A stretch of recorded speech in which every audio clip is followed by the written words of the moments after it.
Hér við Vanabyggð 10 á Akureyri stendur óskaplega fallegt tré. Þetta heggur og hann í miklum blóma. Segðu mér, hvað þetta orðið gamalt tré?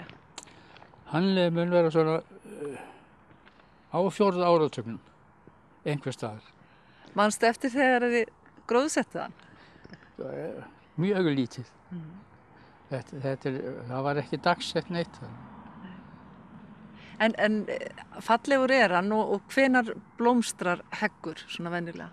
Hann blómstrar í lok maí eða byrjun júní.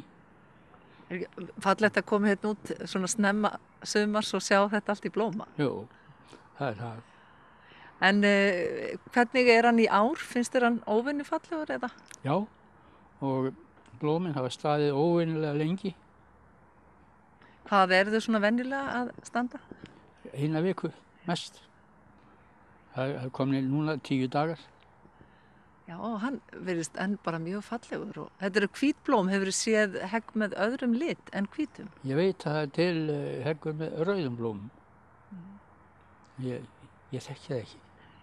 En var það svona kannski meira tilviljun að hann kom hingað á sínum tíma? Já, örugglega.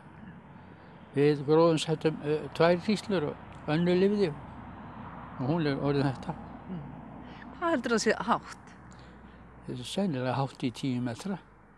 Það nú eiginlega óvenju hátt virðist mér á lýsingum á íslenskum hegg. Hann nær svona 6 til 8 metrum segja þér, þannig að hann við góðar aðstæður hérna hjá þér.